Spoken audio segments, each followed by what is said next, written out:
You're listening to the Mastering Money in Midlife podcast with Debbie Sasson, episode 83. Welcome to Mastering Money in Midlife, a podcast for midlife women in business to overcome financial anxiety and make more money without burning out or sacrificing their families. Join certified life and money coach Debbie Sasson as she shares practical business strategies and mindset shifts that help you dissolve the money blocks that keep you stuck in a cycle of under-earning and under-saving, sabotage the growth of your business, and prevent you from building the wealth that you desire. Hello, my friends, and welcome back to the podcast. I have some big announcements to make, and that is that episode 83 is the last episode of the Mastering Money in Midlife podcast. But never fear, the podcast will go on. I am rebranding and relaunching this podcast. It is going to be a big surprise, or for some people, not a big surprise, because I have done market research and spoken with a few people, and there are folks out there in the world who know where we're going with the podcast. But I have new information, new podcasts, new things that I would like to share with you on the podcast. And that is all going to come to you in the rebrand, which drops next week on June 20th. So if you are not yet signed up for the podcast, I encourage you to go to your favorite podcast platform and subscribe, because then you will get news and notification every time a new podcast drops. And if you are an intermittent listener, meaning you show up and you listen, you get some value, and you come back from week to week, and you are here listening to episode 83, I encourage you to come back next week, tune in for episode 84, and hear about the new direction for this podcast. And before we jump into part 2 of the interview with Dr. Azi Jankovic, I think that part of the message that both Dr. Azi and I share is that our business is an evolving entity. We start one place, and Azi shares with us in the interview how she started something in 2017, and it didn't work. It was a failure. But as we're going to discuss in part 2 of the episode today, that was the springboard for her getting valuable skills that she uses as she grows her business today. And she's always growing and evolving and just creating new iterations of herself and her business. And that's similarly what I'm doing with my podcast. And my business certainly has evolved from starting out as a financial planner 15 years ago, then adding money coaching, and then transitioning to money and business coaching. And there is a continuous evolution. And that is the beautiful thing about being an entrepreneur, is that whatever you are doing today, it doesn't have to be your forever business. But if you take only one thing away from today's episode, get started. Your vision is going to grow, expand, change, evolve as you show up in your business, but don't hold back.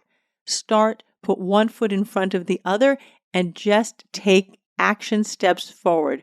Do the uncomfortable thing. Be willing to fail. Be willing to try new things. And that is all data that you get back. It's information that you get back from your trials and errors that you can then analyze in order to make the next decision that you want to make for going forward in your business. All right, that's enough of an introduction. I would like to introduce you now to Dr. Azi Jankovic. If you haven't tuned in for part 1, please go back to episode 82, because we had such a rich and juicy conversation together, and you really do want to start at the beginning of the journey and then jump into part 2. But without further ado, here is episode 83, the last episode of the Mastering Money in Midlife podcast. Let's take it away. Yes, we have to get started somewhere. So I want to share with you, I implemented this personally a couple weeks back. And what happened was that I took a sabbatical from business and I relaunched in January. And one of the things that I did was I did a giveaway. I gave away an Amazon gift card and a copy of my book, Beyond All Things. And I sent out a Google Doc so that everybody who entered would put in their email so I could announce the winners. And they also answered a few questions about what are the challenges in my business? What are my business goals? And what is my social media handle? Okay. So flash forward 3 weeks, I announced the big winners, and I now have a spreadsheet of all of the entrants where I can look at what their goals are, what their problems are, and I can have a look at their digital footprint. So I did a few things with that. I sent out individual offers to the people who I knew that I could help with my consulting. I brought in a few clients, which was beautiful.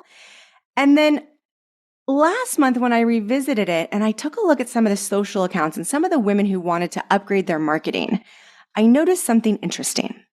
And I noticed from the vast majority of these women, their Instagrams and their Facebook and their social media pages had a lot of static posts. So they were like really nice memes with quotes, captions, or they would have like an animated cartoon, whatever it was, they would have these static posts. But something was really missing. And the missing ingredient was that I never got behind the scenes. I was never able to hear them in a video or feel like I knew them with their digital footprint. So I had this flashback to 3 years ago when I hired my first social media team. And I was paying them good money. And they would do my Instagram posts and my Facebook posts and make me gorgeous graphics. And we grew the accounts and we were doing all right. But the CEO said to me, Kat Horsley, she said, Azi, please send me videos. I need videos. She was all the time asking. So here's what I would do. I'd pick up my phone and I would press record and I would look at myself and I would freeze. I would freeze. I wanted to sound competent and I couldn't talk to a screen and communicate in a competent way. I wanted to look polished, and let's face it, holding a phone in your hand is not always the most polished image. It can work sometimes. In any case, all I wanted, Debbie, was for someone to sit across the Zoom from me and ask me the questions that I could answer in a conversation. I could feel calm. I could feel like myself. I'm being myself. I'm speaking with you. And then they would turn around and produce clips for me to send to Kat so we could upgrade my social. And I had this breakthrough moment. And I thought, wow, my social media team is already creating clips. We have an amazing workflow. I could just do this. I've done over 100 interviews. I'm an amazing interviewer. I always get great sound bites, authentic, competent, warm sounding, all of the things. And so I shared this idea with a friend. I didn't make a fancy website, guys. I didn't buy a website domain. I invested zero money. I just had a little conversation with an entrepreneur who I thought maybe could benefit.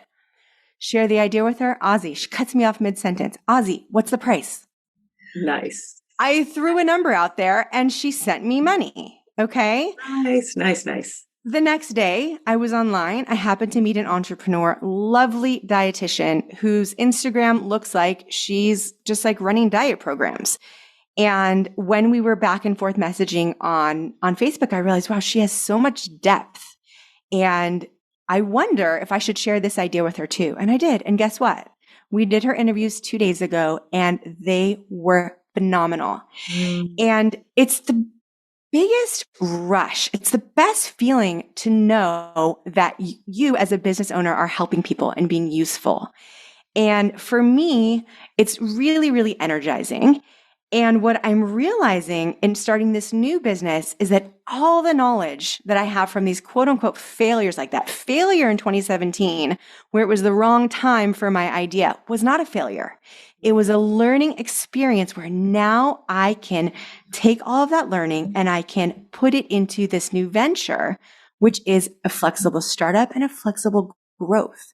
So, on a really practical level, I put the word out. I said, I have room for 3 beta clients at this rate. And that was it. And I needed to test it at a beta rate because now what I realize is, okay, wait a second. This is going to require X, Y, and Z so that my company can put its best foot forward and make a quality product for our clients. So it was like really figuring out that sweet spot. And now I set my May prices and I'll do this in May. And that'll be that. And after May, I'll step back and I'll look at the processes and I'll figure out who's my new hire And what are they going to do? What do they need to do? And I'll know step by step, because I've been taking notes the whole way, exactly what I did, exactly what my VA is doing. And now we have the manual to grow the next step. Okay, so this is the flexible process in a nutshell. And I really believe firmly that it can help so many people to reformulate how they even envision business. What are your paradigms for business? And those are holding you back. It could be time to take a look at this new model. And it's just like, so I've always just admired this about you, that you have an idea and you go out there and you test it. Like you call it flexible, I might call it trial and error, but that's what you're doing. You have an idea, and rather than going out and doing a bunch of research, you've done a little bit of research, right? You're going to go out and try it. You're going to jump, you call it your beta pricing, and then you'll look at the data. You'll analyze the numbers, the time, the energy, like everything you're putting into it. And you'll be like, okay, that was a great price to get started. Now let's market it where it really needs to be. So it's beautiful.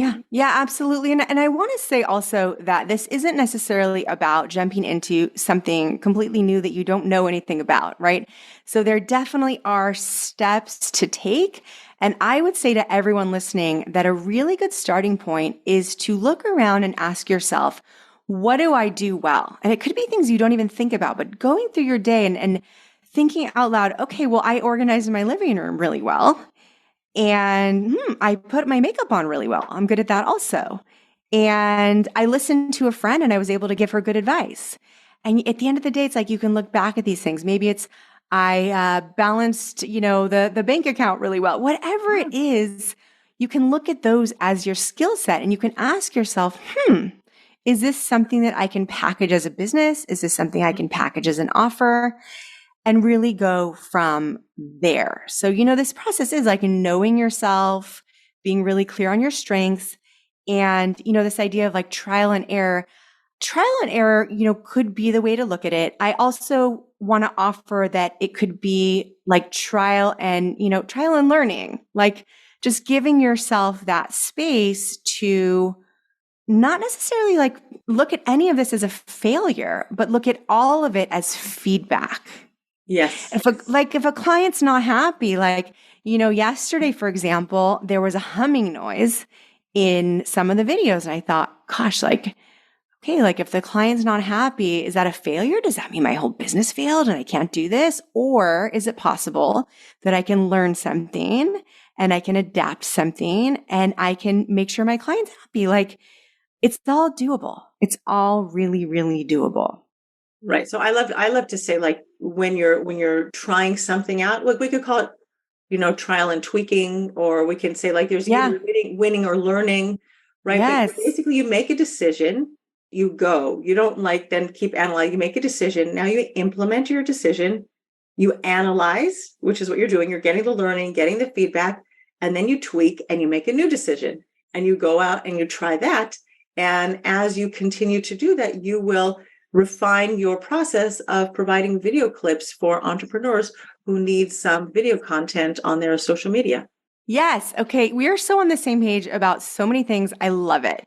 And I want to share with you why I didn't make a shiny, polished website and why I didn't do Google ads and why I didn't do all those things. Why is my website so super basic right now?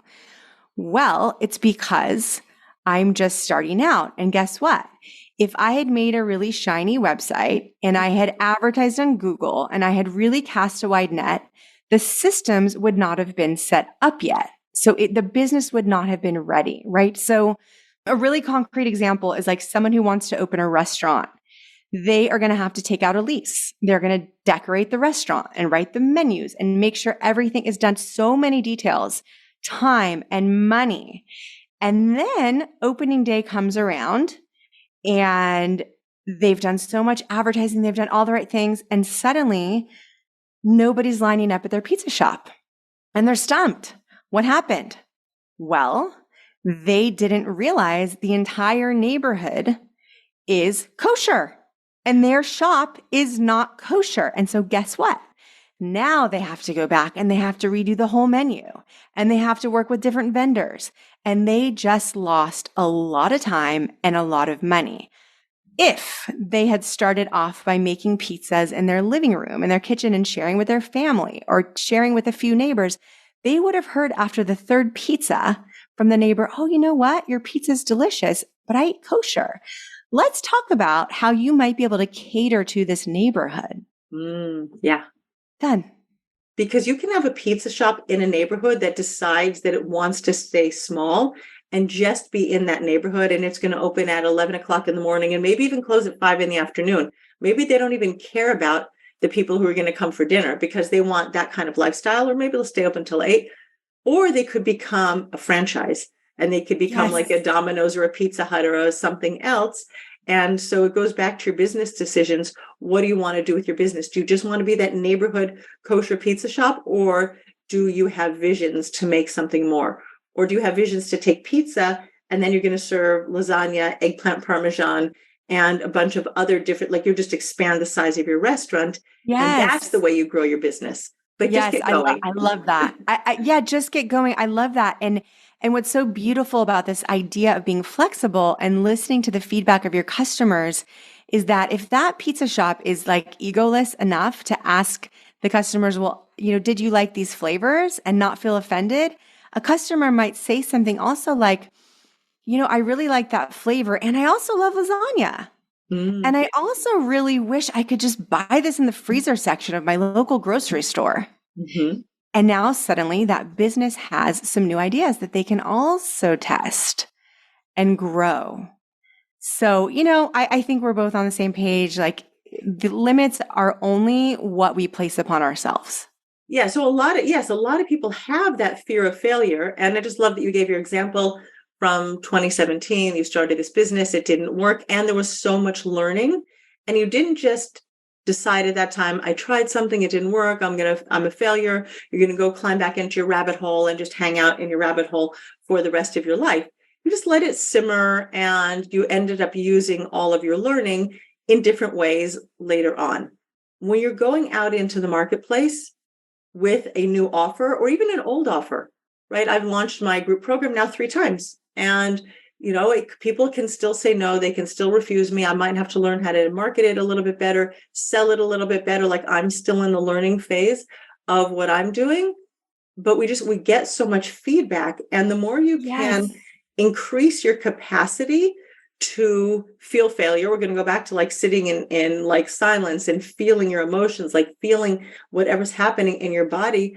And for so much of it, whether it's rejection, people don't want it, like you can go out and be like, oh, nobody wanted videos. Oh, like, woe is me, and feel rejected, feel judged or criticized, or feel like a failure.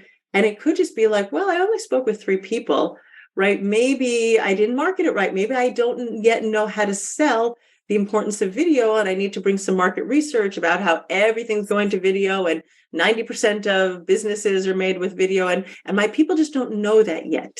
Yes. Right? But the more we can increase our capacity to feel failure or feel negative emotions, then the more capacity we have to actually grow our businesses and make money. Yes, it's so true, Debbie. And what you're sharing about failure reminds me of the moment when I was finishing my doctoral degree in LA at USC, and our professor asked us to do something really uncomfortable, and he had us write a failure resume. Ooh. And we were all like, pouring our hearts out, like tears, and writing these resumes. And after an hour, we sat there in silence doing this work, and we finished. And then Dr. Garcia looked at us and he said, okay, now next hour, I want you to write next to that all of the facts, concepts, skills, strategies, beliefs that you took away from those failures. And I did that with my company Sage Pair in 2017. And one of the things that I realized is, well, I know a lot about the online directory business. And now I know a lot about marketing and a lot about coaches and consultants. And I've put that out into the world. And interestingly, I was just invited to be on the advisory board of a really, really innovative directory. Not because I had a successful directory myself, but because now I have so much information about directories. So I don't have to be a CEO of a directory of a tech company to have information.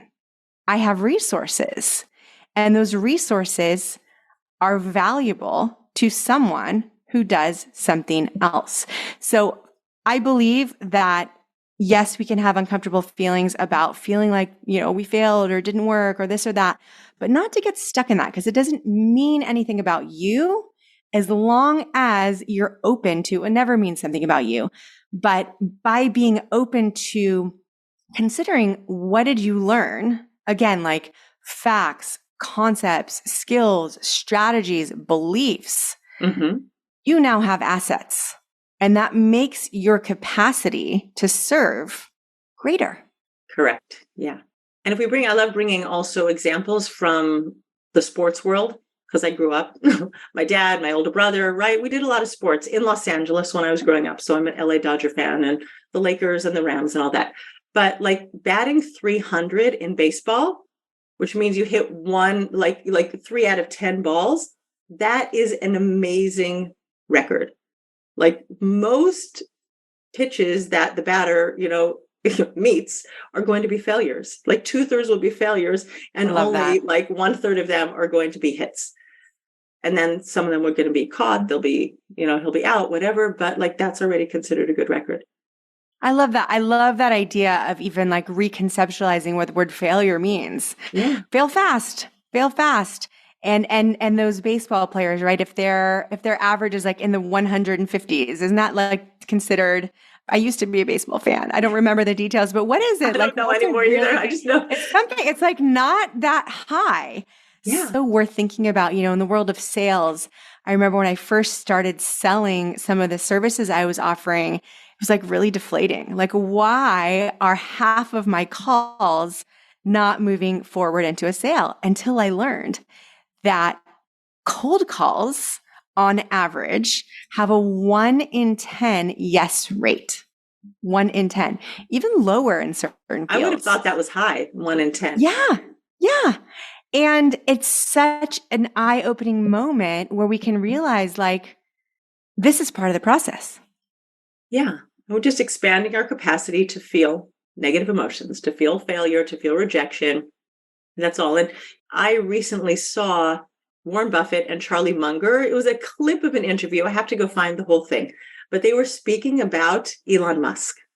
And if anybody's ever followed Elon Musk, what Warren Buffett and Charlie Munger, who manage Berkshire Hathaways, for our listeners who don't know, but they were saying that Elon Musk is a brilliant man, a brilliant entrepreneur, and his capacity for failure, his willingness to fail was greater than Warren Buffett and Charlie Munger. Like they had a lot of praise for Elon and what he does and what he has accomplished by his willingness to try things and fail. And they're just saying, but yeah, we just don't want to fail that much. Yeah, he's so fascinating. We could really talk about him for a while. And I'm curious, like he's so fascinating, right? Tesla and now SpaceX. And I recently read an article that he does not do anything luxury. Like he even resisted getting a private plane until he absolutely had to. Really? He doesn't even like to like his girlfriend had a real issue with him because he wanted to like eat the most basic foods ever and just make time for work, and he wasn't making time for leisure. Like he really loves what he does also, which is fascinating. And I'm curious, 2 things. So, first off, this is a fact, like we don't all have the billions of dollars that Elon Musk has to invest in something and then like fail casually and still have the private jet. So I think that's where this like flexible model can really come in. Mm-hmm. And the second piece, like I want to explore, do you think, Debbie, it's possible that Elon Musk or even any of us could fail and not feel negative emotions? Ooh, that's a good question. Is it possible? If he's willing to eat very simple food and maybe his desire for pleasure can be very, very low. And which means if his desire for pleasure, if he's willing to eat boiled chicken or very simple meals, that perhaps that on the upside, his just range of emotions that he allows himself to feel, which is why he doesn't, feel failures so deeply as other people. But just let's leave him outside. Failure, he'll be statistically, he's like on the tails, right? If we have a totally curve, he'll be in the tails. Yes. but humans feel negative emotion.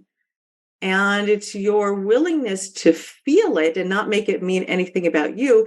And how quickly do you bounce back? Like, and that's probably your resiliency, right? Like resiliency. I love that. Yeah, you're going to feel the failure. It's not going to be comfortable. I'm not going to paint it as like roses and daisies and unicorns and things like that. Like, failure doesn't feel great. It doesn't have to stop you and keep you stuck. Again, let's just go back and find out what the learning is. Like, I love Mel Robbins, who's like 5, 4, 3, 2, 1. Like, just like, I mean, maybe failure is going to take you half a day, but let's move on. Let's learn what we can. And now let's tweak. Let's go back to implementing the cycle of making a decision, implementing, analyzing, tweaking, and do it again. And Absolutely. I think we can definitely raise our threshold for discomfort. Yes. And I'll give you an example, quick example, that I put out this very, very basic website that was really just an overview of the services that the company is going to be providing, because people were asking. And I had AI make the website. It took me 30 minutes. Like, it wasn't a big investment, but I still put it out there into the world. And I asked for some feedback. Now, most people came to me, they said, wow, what an amazing idea. And they got it. Like, okay, this isn't Azi's like final website. It's just a landing page to show people what she does. But one woman contacted me with a page-long email telling me everything she hated about the website. So I'm like reading through, and I'm thinking, this is really interesting. Like, this person has nothing nice to say. I could really be agitated here. And then I had this moment where I realized that one of my podcast guests, Sunil Gupta, is a serial entrepreneur, and he shared there are 4 people you need with you on the entrepreneurial journey. One is a coach, one is a cheerleader, and one is your critic. And I thought about that, and I looked at the email and I was like, okay. She definitely doesn't understand my process or what I'm trying to do here, but I'm still going to just read through this, make a note of it, and let it go. And it didn't bother me. And I think that if I'd gotten that same email like 4 years ago, I might have shut my computer and crawled under the covers. Well, it's good you didn't. It is really good, right? I was reading recently that feedback, like we talk about it being constructive, like constructive criticism, constructive feedback. There's just like all the negative things that she doesn't like, but was any of it constructive? Was any of it helpful? Because then you can also just pull out, it was just all no. Okay, fine. Yeah. Right. That's also, as you grow, the more people that know you, the more people that encounter you, wherever you put yourself out there, your digital footprint, you'll have more haters. It's funny because I was almost going to shoot off a really snarky reply, like, thanks so much for the feedback. Not everybody loves chocolate, but I didn't do that. But listen, not everyone likes chocolate. Not everyone likes puppies. Not everyone likes sunsets. Like, right. I think it's time to just let go a little bit and realize there are 8 billion people in the world. And if 1 million of them like what you do, chances are you can grow an empire. Oh my God. Right? Like if one out of every million people likes what you do, like we don't need everyone to like us. I think it's actually great because I like to say between love and hate, there is no money. So you got your hater. That's great. That means there's money in what you're doing. It's true. I remember Dr. Garcia, the same professor of blessed memory, used to always say, like, you're in front when you have daggers being thrown into your back. And I know that's like a really intense sounding metaphor, but some fields are really intense and there can be criticism. So if you check out Oprah's Instagram, Oprah is beloved, but guess what? She also receives a lot of hate. And so has every single person in history who's ever done something that's changed the world. I've never checked out her Instagram. I didn't even know she was on Instagram. But I'm not going to waste my time there. And that's actually something that I will speak to, because you said we all have the same amount of time, which is true. We all have 24 hours in a day, 7 days a week, 30-ish days in a month. Some people do have different life circumstances. So I just want to, and different life choices, different things they prioritize. Some people are single moms, and so they might be doing the mom and the dad thing. Some people might have one child or no child, and some people might have, I have 8 children. thank God, but most of them are out of the house. I was the doula for my daughter at her birth this week. So we make different choices. Congratulations. Thank you. Thank you. So we do make different choices, and it could be that you are at a stage of your life when I had my 8 kids still all living under my roof, where I had to have a different business model than I can now because of time that I was prioritizing to take care of my family. And it's a life choice. Our business is part of our life. It's the part of that big one whole piece of life that we're here to live, or however many, years and days and hours we're on this planet, and God only knows that. But we have choices. And then the question is, like, you could grow a business in 2 hours a day. If you stayed really super focused in those 2 hours. So many people waste 4 hours a day. Like, I don't know, is it going to work?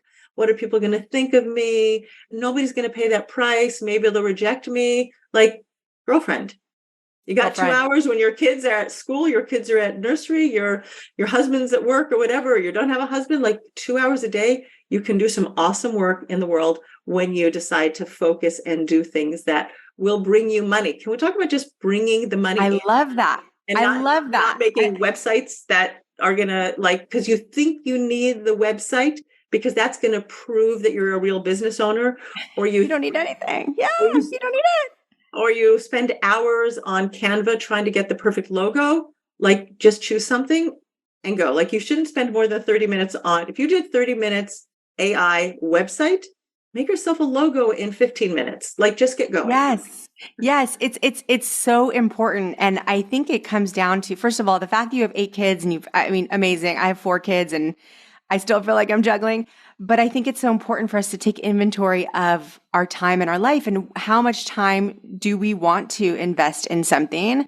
And so maybe it's something like have working hours, like on a very, very tangible visual level. Like, you can open a lemonade store on your street for an hour a day, and you don't have to be there all day. You can do that. And that's still a business. So I think this idea of work-life harmony is so huge to avoid burnout. It's so, so huge.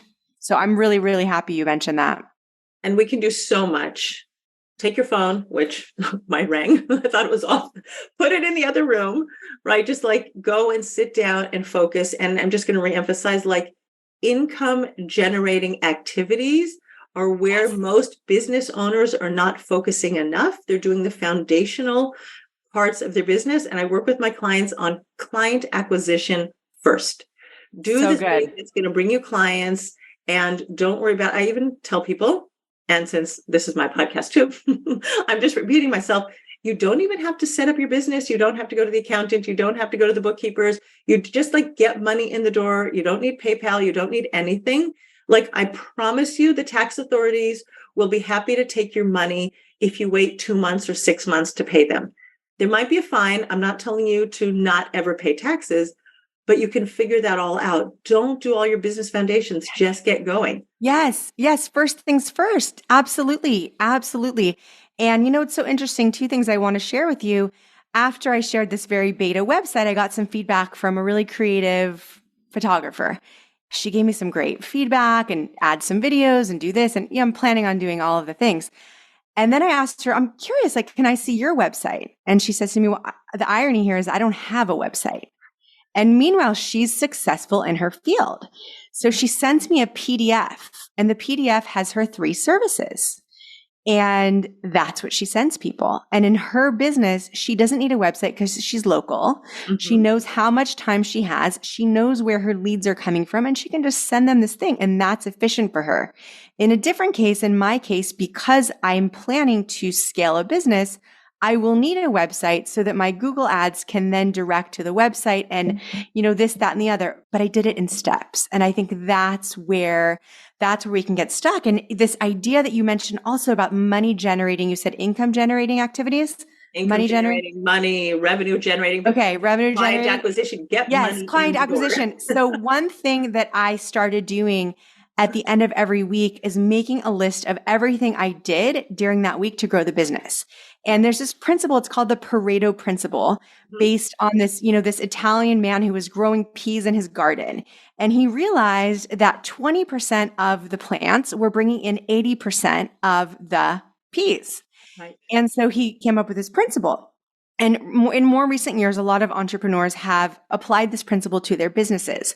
So it could look something like at the end of the week, writing down 20 things that you did to acquire clients, grow your business, and then having a look at that list and circling the 2 that were the most effective. Perhaps those 2 things weren't really polishing your website or making pretty Canva templates.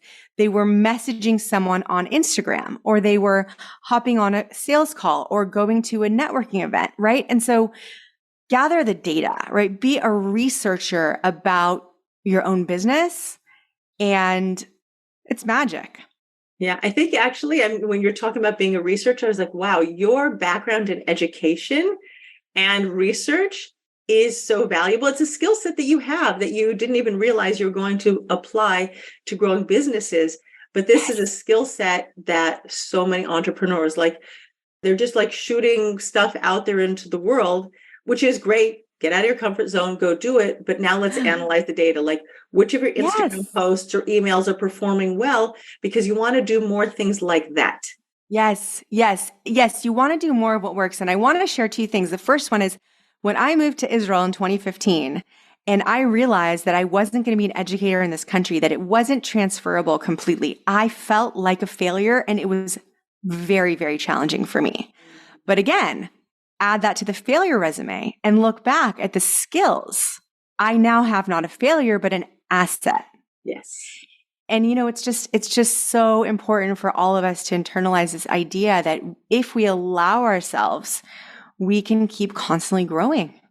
I want to speak specifically to, I mentioned it a little bit, your financial thermostat, because that was part of your beliefs and what feels comfortable to you. We do have an internal thermostat for how much money we believe that we can ask for, receive, hold on to, and even gift or share or give to charity, right? We have financial set points, and knowing where yours is, which is like yesterday when I speak with my client and said, okay, $500 for a package and let's get started. And we started with could you make $100,000 in a year? And that was actually 10 years. We started with 10 years for sure. 5 years, yes. 2 years. We're trying to find out where that place was, where her financial thermostat is set. And now we can stretch it. We want to stretch it and grow your capacity. We don't want to snap it. Think like a rubber band. Stretch your financial thermostat, bump up your set points a little bit, but without snapping it and just numbing out. Again, if you think $1 million business is not yet on your radar, don't go there, but go to 100,000 or go to 50,000, wherever works for you. But let's figure out where it is for you, and then we can start moving. And again, some people will pay your prices, some people won't. And if you're keeping your prices low to serve a lot of people, which is a beautiful thing to do, my question for you is, are you serving yourself? Because I've seen people that were burning out. You mentioned burnout. They're just working around the clock. I have to help this person. I have to help this person, right? They're not taking care of themselves. They're not sleeping well, not spending time with their families. They're on the edge of burnout. And all it takes is telling those clients that you've been working for 6 years and are paying you 25% of what your current rates are. It's hey, I've raised my prices and it's been, lovely. I've been able to gift this to you for the last 4 or 5 years, but this is where my prices are. And some people are I love that. I was really wondering about you and your prices, but you've got to be able to take care of yourself. You have to be, well-resourced, especially as a woman. You need to be well-resourced with sleep, food, and people on your team when you're showing up to work for others. So, yes.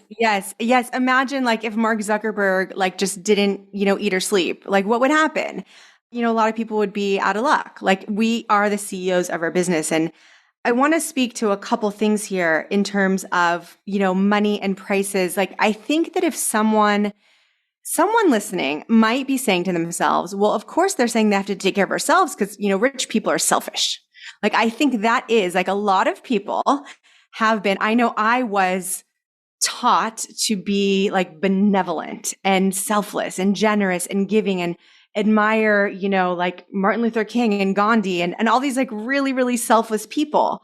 But in business, I think we all need to remember that when we're making money, again, we can fuel the business, not just like we are taking care of ourselves. And that is so huge and important, and taking care of ourselves and having more resources can then help us to be more generous and more selfless. Yeah. And let's just call a spade a spade. Some rich people are selfish and some rich people are not selfish. Super generous. You can allow your mind to go to rich people are selfish, they're evil, they're greedy, they're mean, they're manipulative. They know how to work, the tax system, right? But some rich people are very generous and they're helpful and they're kind and they have a lot of time on their hands because they figured out, they've cracked the business model code, and they're not like Elon Musk, who's working, 24/7. They're doing whatever they do and they contribute a lot to the world. They allow money to move to them and they allow money to move through them in support of other people and other resources, solving climate change and global warming and helping underprivileged people. Like a lot of rich people are very, very generous. Some poor people are selfish also. And some people are generous also. There's no black and white. There's no. I so agree. And I think even like, this idea of being selfish, like a couple things. First of all, we have an exposure bias. So what we see in the news about this rich, selfish person and how they took Wall Street down, that creates a paradigm for rich and selfish going together. But the most people who are wealthy, who are super generous, aren't making the news because good news doesn't sell. Right. So, I think that's the first piece. And then also like, if someone's going to sit down and take an inventory, like they feel selfish because they want to make a lot of money, I think it's worth just like being okay with the fact that we have a survival instinct. Mm-hmm. And that it's okay to want financial security. And it's also okay to want to help a lot of people. And it's okay to want abundance.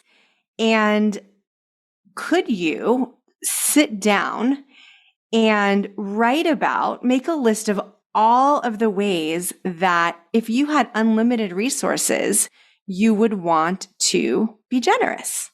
Yes. What causes would you want to contribute to? Where would you want to take your family?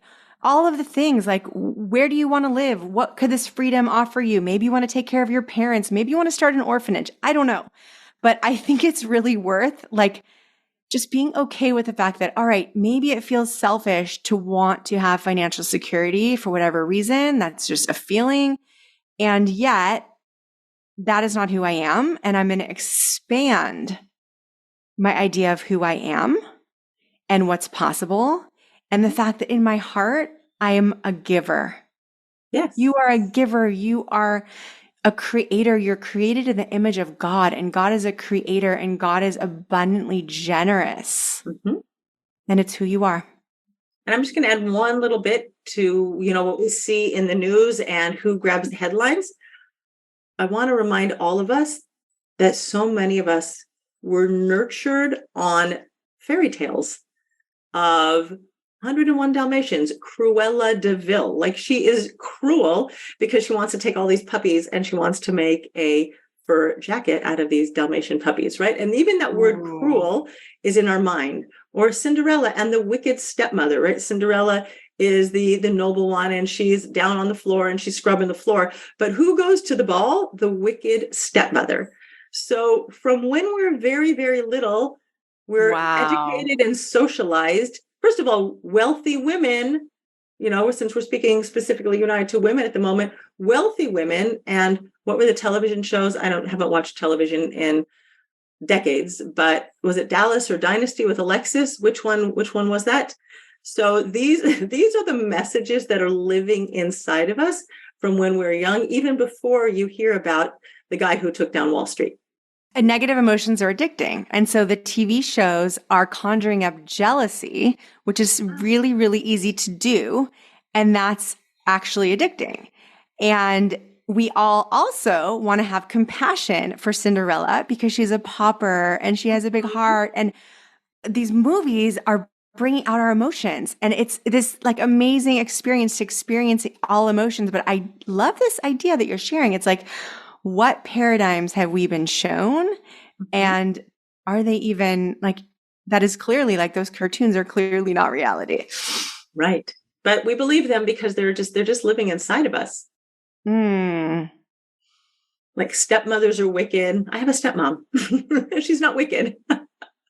Right? But it's sort of like there are probably a lot of psychologists, therapists who are like making money because people just believe that it's nature that step-parents are evil and wicked or something like that, and you can't blend families. I'm not saying that it's smooth or, it's a walk in the park, but it doesn't have to be evil. Yeah, not at all. I met a woman a few weeks ago at a dinner, and she'd come into Israel from Chicago, and we had the most fascinating conversation about the work she does. She's a Bowen's family system coach, and they basically untangle these like family sort of stories we've inherited. She's telling me all about her work, and I was so fascinated with her. I kept, I was asking more and more about what she does, and she says, I don't have to work. I really don't need to work at all. Her husband is an investor or whatever he does. Like they literally don't have to think about money. So she says, so I set my price points at a really, really reasonable fee. I have a sliding scale. And I asked her, I said, oh, that's really, really interesting. So like, this isn't a business that you really want to grow. And she was like, listen, like this works for my lifestyle. This is what I want. This is what works for me. And I think it comes back to this idea from the beginning of the episode that like, you are the CEO of your business. You decide what you want. And as long as you're clear that that's really what your heart wants, great. So I would love to invite everyone who's listened to this to think about like, what are a couple of the points that you are taking away that you can use to grow your business, to bring more abundance into your life and business? And I also want to invite you to shoot me a personal email. I'm Azi at drazi.co, AZI at drazi.co. I would love to hear what you're taking away from this. And I answer all of my emails. Ooh, well, I'm going to put that out there for my listeners also, that people should send me an email and tell me what they're taking away, because I love to hear, and I do also answer all my emails all by myself. Amazing. Debbie it's Debbie, Debbbie, at Debbie Sasson, DebbieSassen.com. And we'll put our links in the show notes as well so that everybody can connect and tell us what they're taking away. But really just to believe that there is so much more available to you in the world, then you're letting yourself believe. And when you can just expand your mind to what's possible, you'll see that there's more available. I love to say God is abundant, God is infinite, and he can gift you like infinite abundance as well. It's so beautiful. We're going to have all of our links in the show notes, our websites, Debbie's website, my website, the link to my beta website. Don't judge it if it's not perfect. All of those things. And again, coming back to wrapping up this episode, we talked about beliefs around abundance. We talked about setting up systems with a flexible startup and growth model. And then we spoke about fears. And to wrap up that fear piece, I really believe that this boils down to safety. And maybe next episode, we can talk about the trauma piece and, get more into the psychology. I'd love to talk with you more about this. This idea of feeling safe in the process and reminding yourself that you're safe. So I'm going to do that 90-degree, the 180-degree turn. I'm definitely taking that away from the episode and so much more. So Debbie, thank you. Thank you for this conversation. It was really special. Thank you. It was a pleasure. I'm glad we had a chance to do it. Thank you so much, Debbie. Thank you so much for tuning into the podcast today. I know that you got a lot out of this interview, part 1, part 2, everything together, and I would love to hear from you. I want to know what are 1 or 2 action items that you are taking away from this interview, and I want to know what you are implementing in your business.